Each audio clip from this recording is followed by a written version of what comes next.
Performance Center at the Sports Science Institute of South Africa. So to give you a bit of background of what grip is, quickly in a gym setting, grip is an advanced based class where we utilize a series of functional Olympic lift, strongman, and conditioning exercises.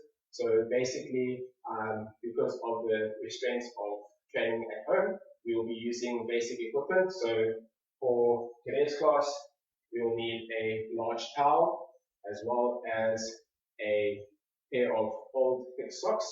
I'll be using old thick socks because I'll be working on a tiled surface. If you are going to be working on a carpeted surface, you need a pair of plastic packets so that you can pop those onto your feet. And if you're training outside, what you'll need is either some cardboard or hard plastic that you can slide along the brick surface or whatever surface it is. So basically, to start off, we'll go into a warm-up. From there, we'll start with our first block, which is typically the primary lift section, which is the more complex or the tougher exercises. Then we'll go into metabolic conditioning. So with the metabolic conditioning, we are working with different energy systems, and it's pretty much just to get the heart rate even higher than it was before, but we are still working at a nice and controlled tempo. Right at the end of the class, we wrap up with a finisher where we're basically emptying the tank. And as I'm not able to see your form, you'll just have to follow movements. I'll be giving you different modifications. The movement of certain exercises which you're not familiar with, I'm not expecting you to nail that from the start. You just need to make sure that you can control the movement, and most importantly, you don't aggravate any injuries. So if you do know any shoulder issues, lower back pain, or knee niggles, please make sure that you stick to the recommendations of your physiotherapist or biokineticist. You don't need to try to push through the pain for any of the movements just to get through this class. So to get started, we'll grab our skipping ropes. If we don't have skipping ropes, like I don't, we'll just pop on the spot and basically up and down for a couple of seconds just to get our heart rate up. We can get our breathing rate up as well, and our muscles nice and warm.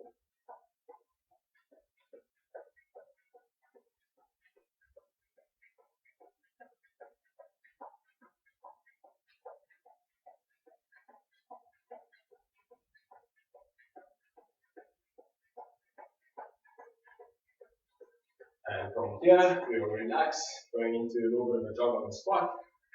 So it's just a little bit of movement, popping up and down.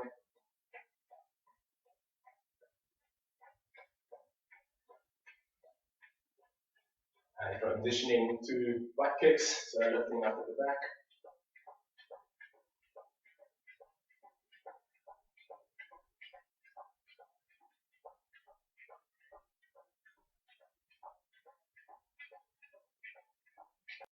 Good, and relax. From here, what we'll do is go into chest openers, where we're moving diagonal movement patterns, and the idea is to pull your shoulder blade in towards opposite back pockets as we move through this pattern. So we'll do 5 per side. You can count at your own pace.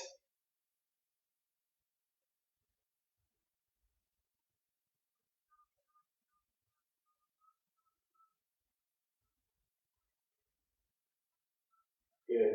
From there, what we'll do is we'll get close to a flat surface. So I'll be using the wall behind me. If you have a wall behind you, that's great. If you don't, you can use a door, otherwise a large cupboard that won't fall over if you lean against it. So in this position, I'm sitting in a little bit of a quarter squat so that my lower back is flat. You'll usually have a little bit of a tunnel. What you don't want to do is allow for your back to arch. So you want to flatten that tunnel. We're going to lift our elbows to shoulder height, and then from there, we're moving our hands in opposite directions. So it's actually moving one hand down, one hand up. But you don't want to lift the shoulders or increase the arch to try and lift the hands towards the wall or drop the hand towards the wall. So once you've done 5 per side of those, we'll stand up where our feet are. So from this position, there should be a little bit of a gap behind you. You can adjust the distance as you feel needed. But basically, from here, with our feet shoulder width apart, we're going to keep our thumbs pointing upwards. We're going to push our hips all the way back, so that will be the hip hinge movement, which I'll be referring to later on in the class as well. So this hip hinge movement is basically your hips going backwards. You'll feel that the hamstrings or the back of the thigh will carry more tension, so it will feel like a little bit of a stretch. And then basically from there, we have our thumbs pointing upwards. If we've reached the wall, that's great, but you should be more or less aiming to get your hips onto the wall. In this position, our thumbs move as high as possible, so we've loaded the upper and middle back. In that position, we stand up by pushing our hips away from the wall. You're aiming to touch the wall and then get your hips off of the wall. We'll perform 5 of those.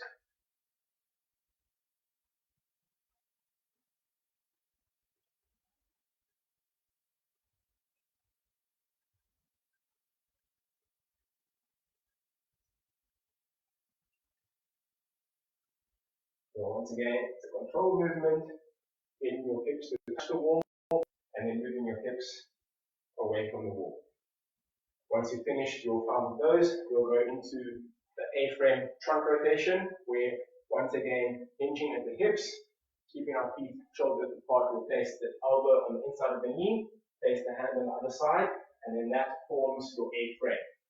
From the downward position, we open up our chest while we watch our thumb. So we're actually rotating, and you'll feel a little bit of a stretch from your lower back. We'll do 5 of those, and then change over to the other side.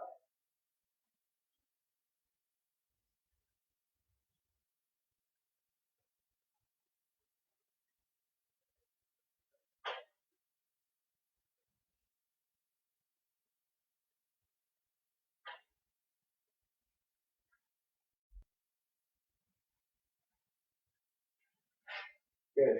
From there, we'll go into a squat pattern. So the idea for this will be to get comfortable with sitting as deep as possible. So in the frog squat, we've got our chest open, shoulders are being pulled back as we lower our hips towards our heels. So we're aiming to actually move the hips backwards and downwards. If you want, you can stand with your feet shoulder width apart and toes pointed outwards. So you are allowed to point your toes out to the sides, provided that your knees follow the line of your toes. So if my toes are pointed out to the sides, my knees must follow that direction. What it means is that if my toes are out there, I don't want to drop inside. So if you are used to squatting, then you stand this way. If you are used to squatting with your toes pointing forward, knees following, that's fine. But if you are comfortable and you are proficient in the squat movement, you want to make sure that you follow in that line rather than that one. So hands move towards the inside, so it's going to slide in between your knees, keeping your chest open. Get down to the bottom, you push your hips open by using your elbows, and then you stand from there. So we'll perform 5 of those. What I don't want you to do is try get as deep as possible while falling over, because that is not the squat pattern. Our hips have been forgotten about. So we drop our hips towards our heels, and you want to actually get into that position. If you struggle with range, you can stop at that position if that's the deepest you go before you start compromising your form, and then open from there. And as you do it more and more often, you'll get lower and lower. So it is a little bit of a slow process, but it gets better with time. And the better your technique, the more proficient you'll become in the movement. Once you've finished your 5, we'll go into the next movement, which is laying flat on your back. And there are 3 different types of movements here. We'll hold behind our leg, other leg is flat and relaxed, and our neck is also relaxed. So we'll slowly straighten the leg. That will be extending the knee, and we'll do 5 slow movements. From here, we're going to 5 quick movements, and you'll feel that there's more tension in the hamstrings, and then we're going to 5 straight leg movements.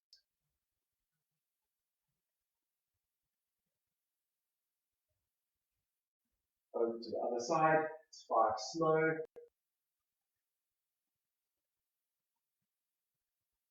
Into 5 fast. straight leg.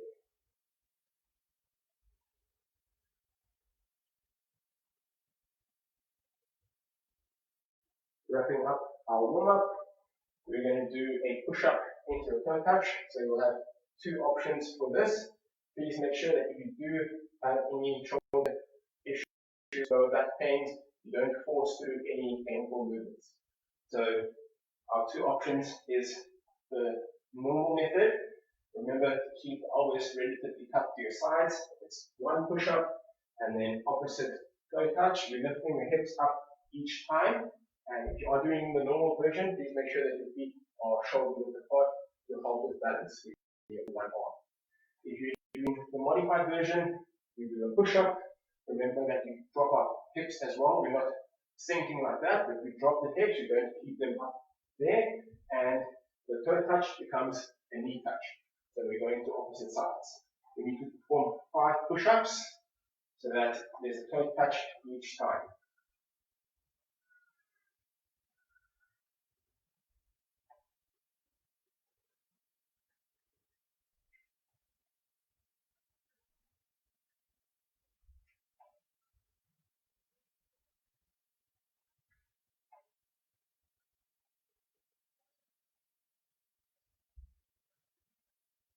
Right, so that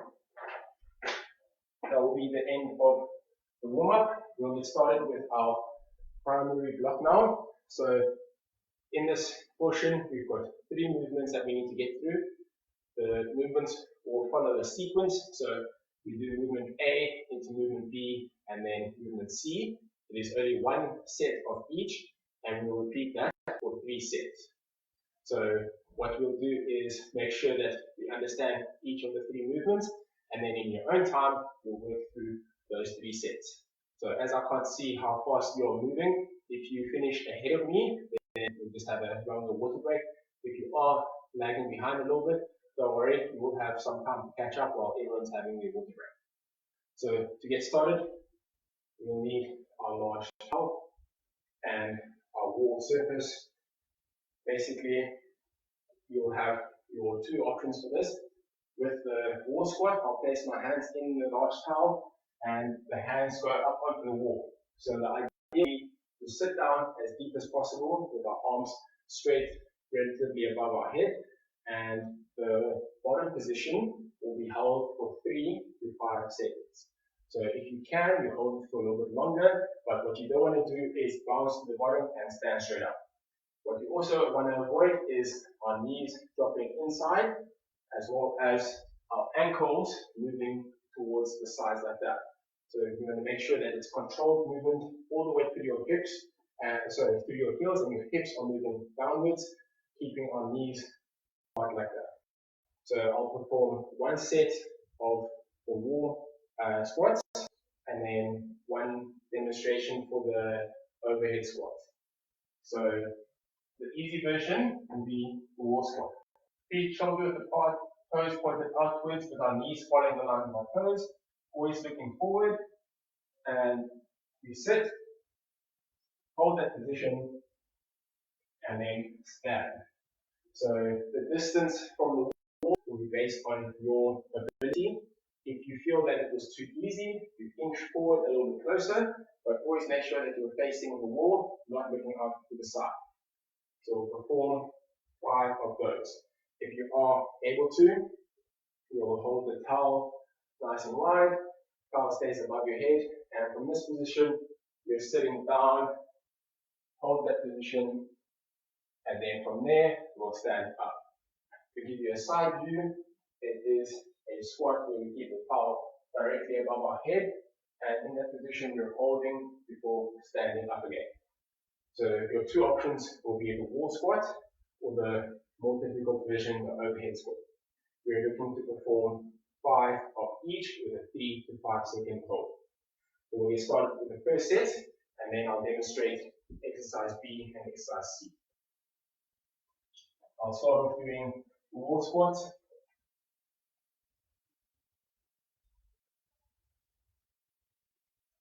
We always want to keep the heels flat.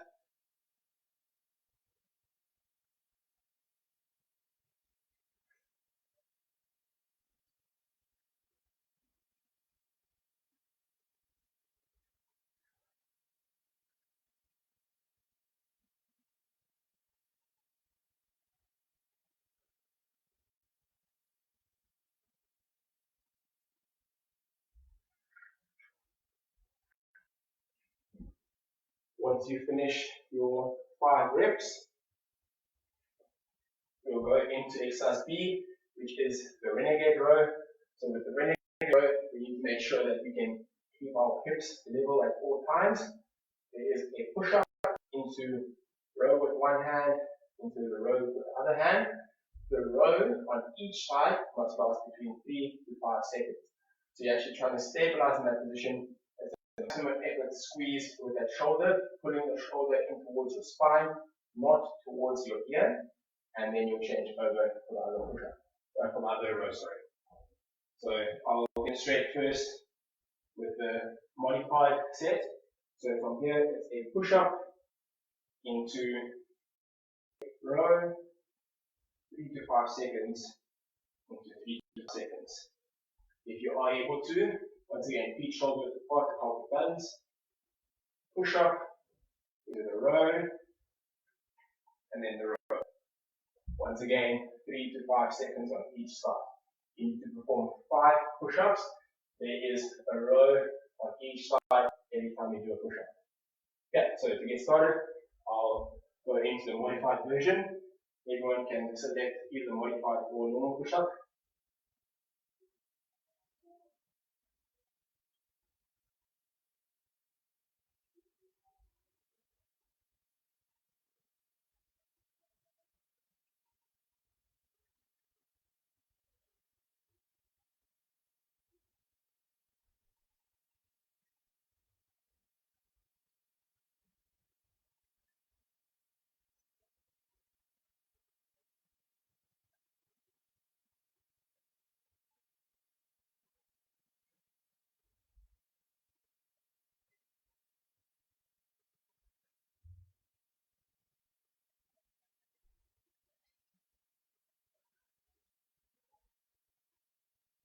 Good stuff. So going into exercise C, we need our towel. We'll hold the towel with the underhand grip, and this movement will involve a little bit more balance. So this will be the single leg hyper row. The idea is to use the towel for tension, and we'll be performing a single leg hip hinge. So once again, our hips need to move backwards. It loads onto the hamstrings, and with the towel starting off out towards the ground, we're going to perform a row towards our belly button. In this position, we're squeezing our shoulder blades, putting them backwards towards the spine, or even hiding them in opposite back pockets for 3 to 5 seconds. And then from there, we hinge with the hips to stand up, the elbow stays in the same position. If you are able to, you'll even apply some tension, trying to pull the towel apart, and that position will have the shoulders doing a little bit more work. If you do need help with balance, you'll place your toes down at the back, but there's not pressure coming from the back foot. So it's only down for balance, but you're not actually pushing off of that back foot. So to give you your demonstrations, the towel starts out towards the ground, perform the row, hold for 3 to 5 seconds, and then hinge with your hips going forward. So it must be the hips move forward, you're not into that position, and then standing up at the back, because we still get our hips behind to get forward. If you need help with balance, in that position, back foot is only there to hold balance, and then it's about help moving through. We'll do 5 to the side, and that will be exercise C. I'll start off doing the modified version.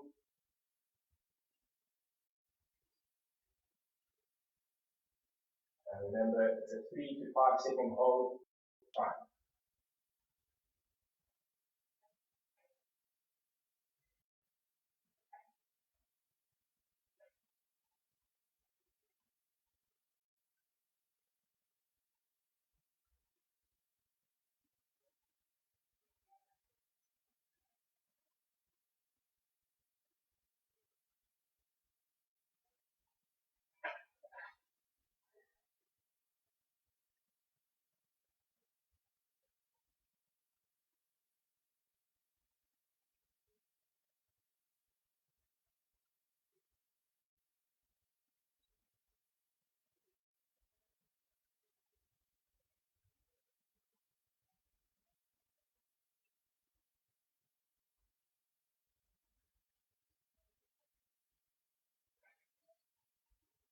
Once you finish with that, you can have a quick water break, and that will be the end of round 1.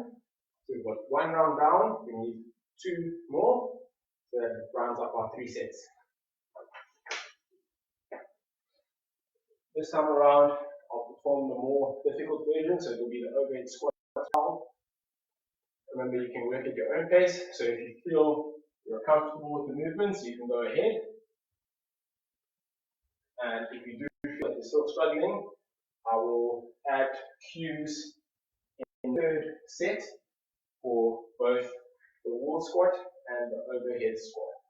So I'll only be performing a couple of reps of each, but I'll try and touch on some added cues to make sure that you can get a better understanding of the movement.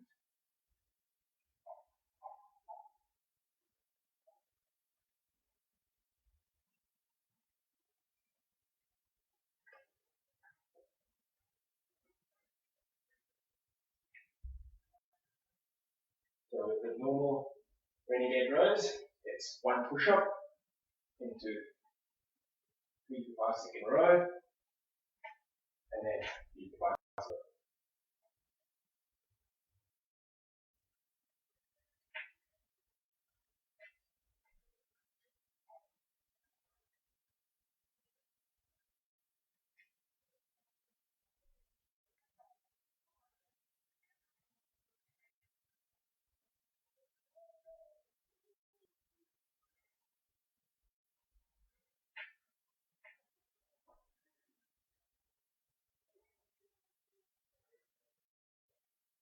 Right, and moving on to the single leg upper row. This time I'm not going to have the added balance at the back.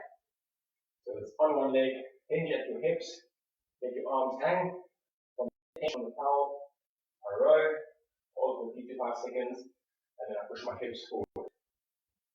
Your shoulders should always stay pinned back, even when you're moving on your way down. Please make sure you don't allow your hips to open up, so that when I'm standing on one leg, you will be tempted to open up as you do. You don't want to do that, you're going to try to push the side down.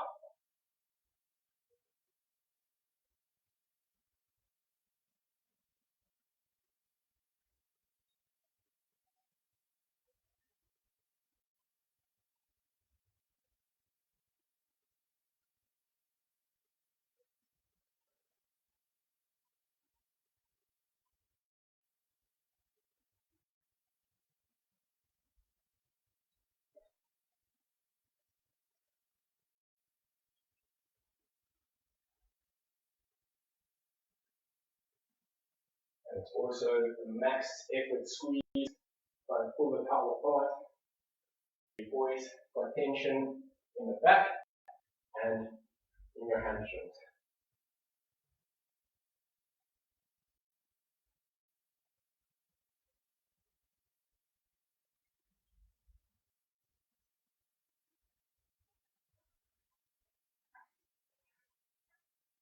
Alright, so that's 2 sets down, 1 more to go.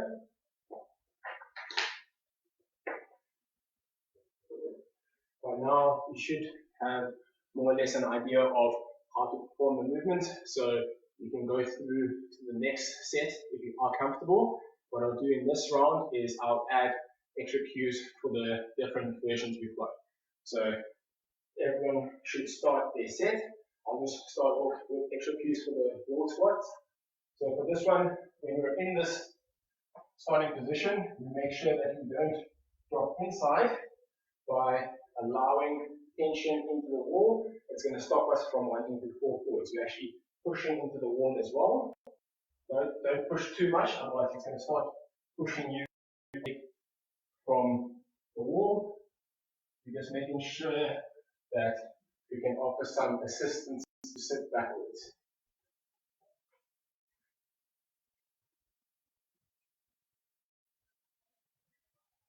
If you're performing the wall squat or the overhead squat, a nice way to get our knees to stay pointing outwards is to pretend that we're standing on a piece of newspaper, and just the thought of trying to sit down and then tear the newspaper apart as we're standing by putting our feet in opposite directions will help keep the knees pointing outwards. So it's always that movement that you want to think of. You don't actually have to do it. The simple thought of that will allow for the message to be sent from your brain to your muscles to make sure that we are performing correct movement pattern.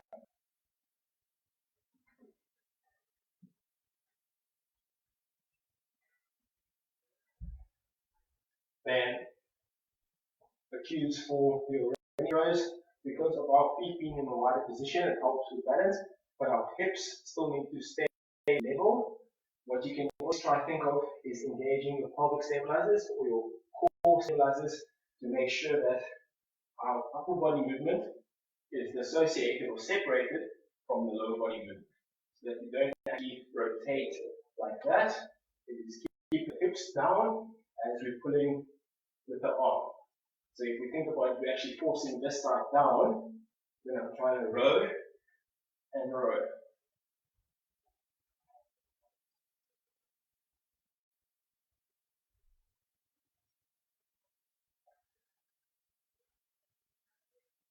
And the last movement, the eye is more about the hip control.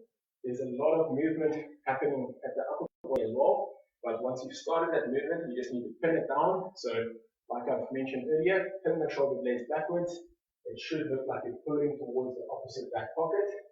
And in that position, you just pin them there and then focus on the hips because that involves a lot of balance. So once we've got our hip hinge going, pin my shoulders back, lock the elbows there, and stand up while pushing through the hips. Always make sure it's the glutes pushing your hips forward. Even though it's easy to stand up at the lower back, you don't want to do that because that will carry a lot of unnecessary load on the lower back.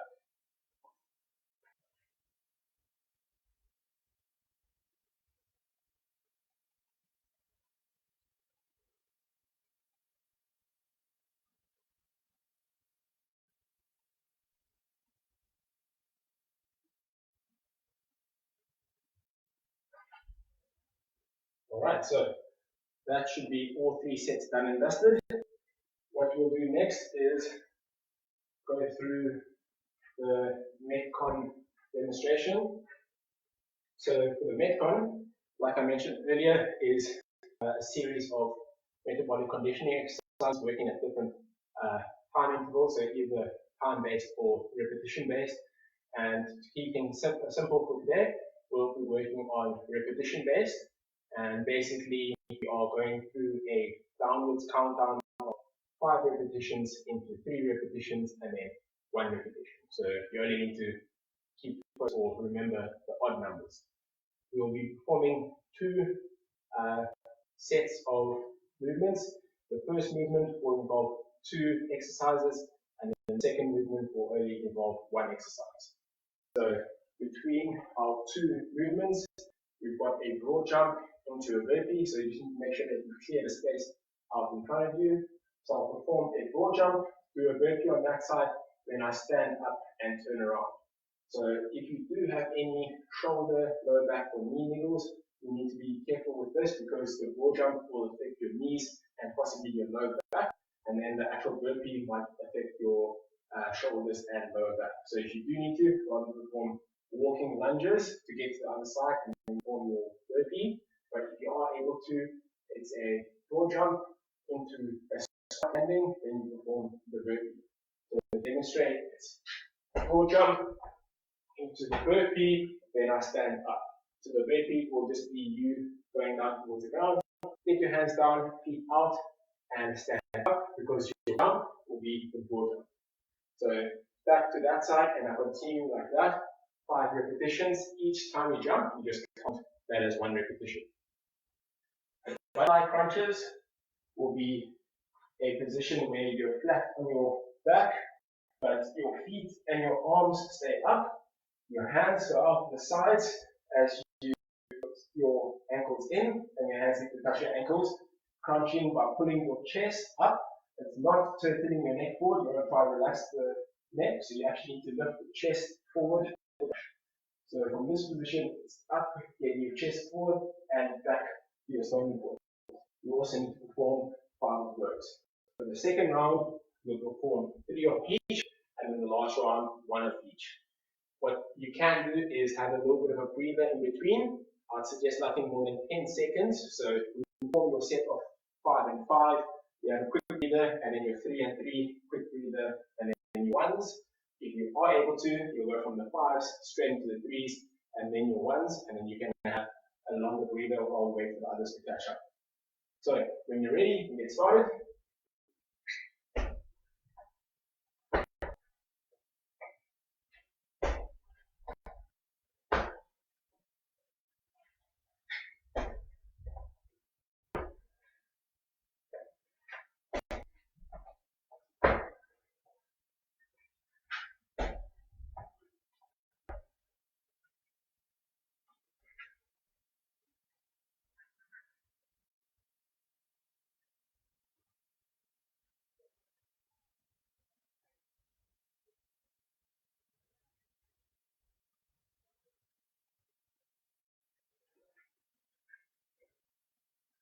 Right, so that's my set of 5s. If you do need a breather, you can have a breather. If you can, you're going to your 3s.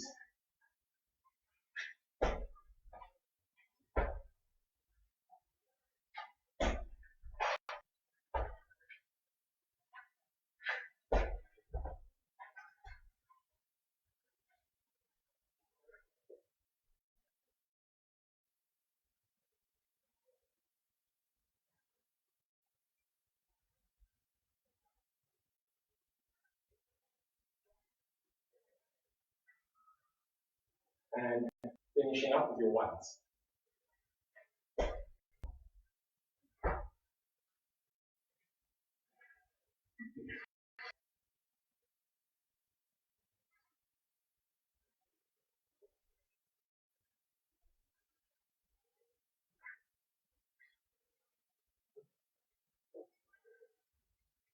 We're almost there.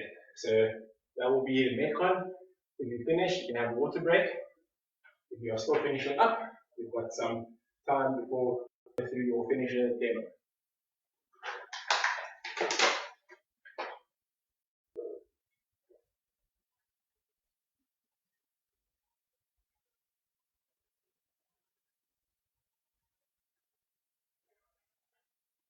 Okay, so everyone should be wrapping up around about now. What we'll do is get the socks or packets on our feet. So I'll have my socks on.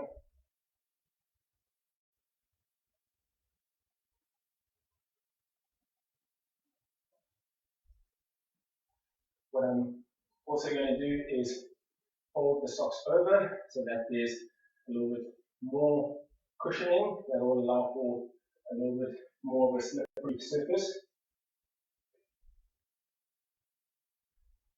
So basically for the finisher, it's a little bit of an end the tank component where you're trying to make sure that you don't have too much energy left at the end of the pass. You need to work hard all the way through.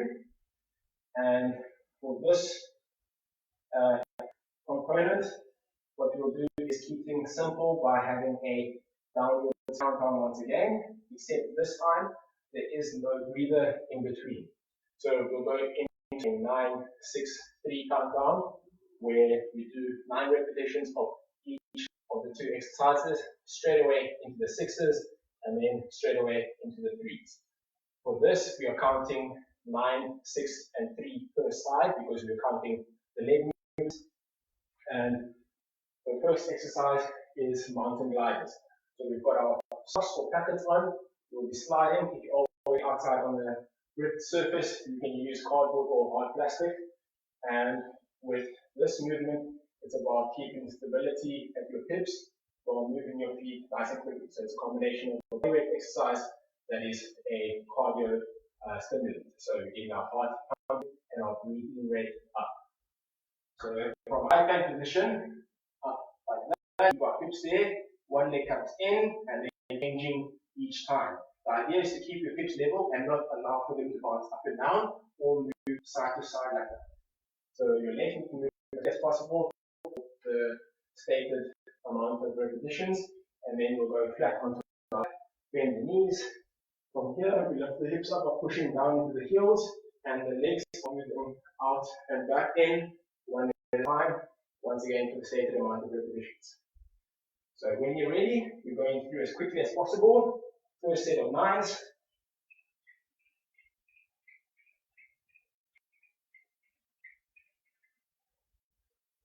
So that's the mountain gliders into the hamstring gliders.